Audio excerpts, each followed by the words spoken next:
Hello, YouTube.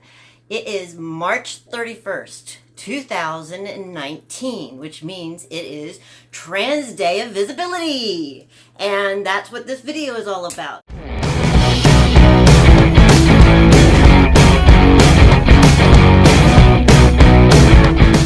Of course, I completely forgot to record this video. I am incredibly visible all my life through the trans pride and all of that. And I think it's so important that there are people out there who tell their stories, especially for those that can't be visible right now or that can't yet be visible or don't want to be visible. Yeah, so tonight I'm going to stand on a stage and moderate that stage.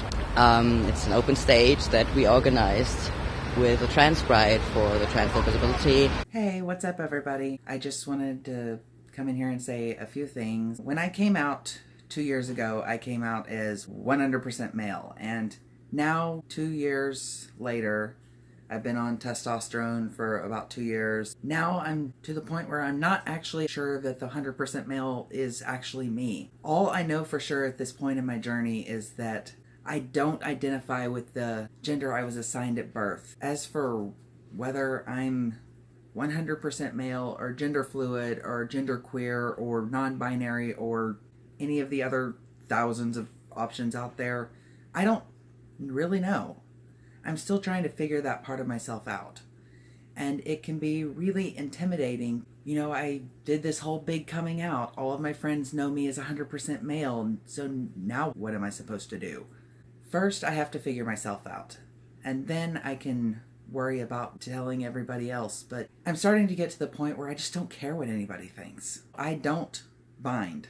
Hardly ever. I have multiple sclerosis, and one of the things that we get is called an MS hug. And basically it feels kind of like a vice grip tightening around your chest and your rib cage. It sucks really badly. I discovered pretty early on that binding can trigger one of those, so I stopped binding.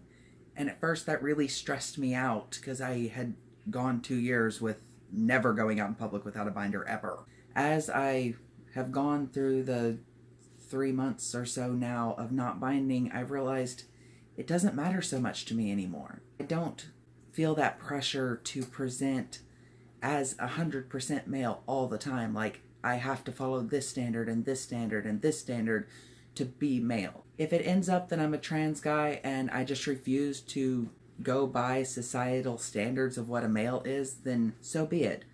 But if it turns out that I'm non-binary or gender fluid, then so be that too.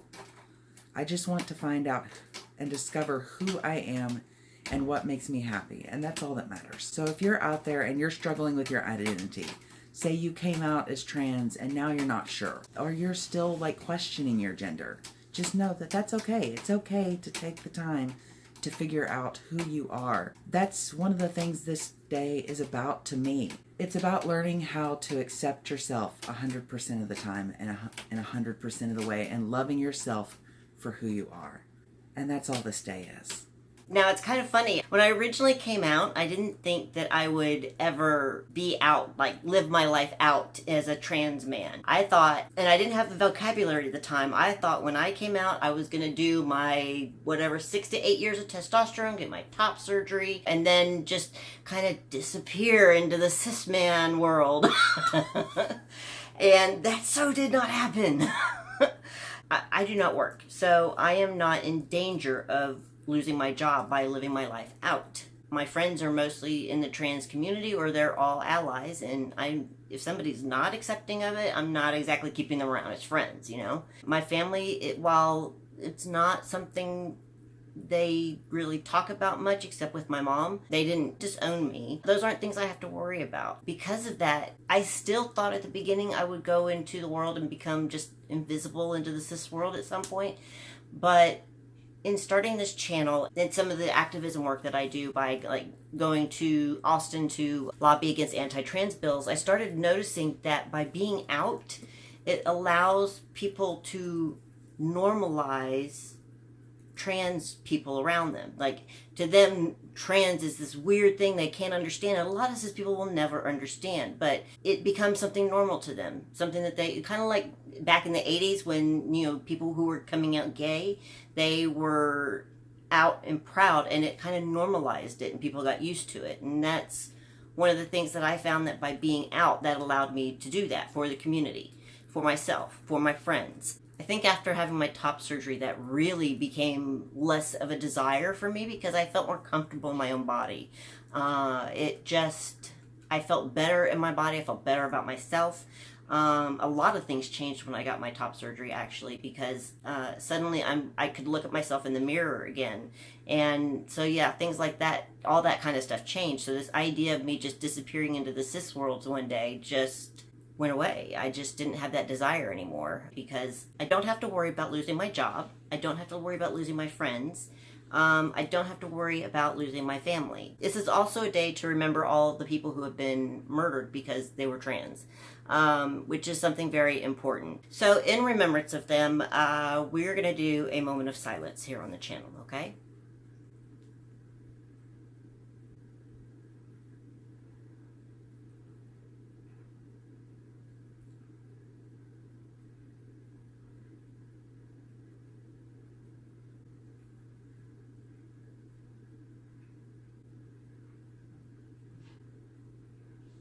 Okay, thank you. So that's it. Tell a trans person that you love them no matter what.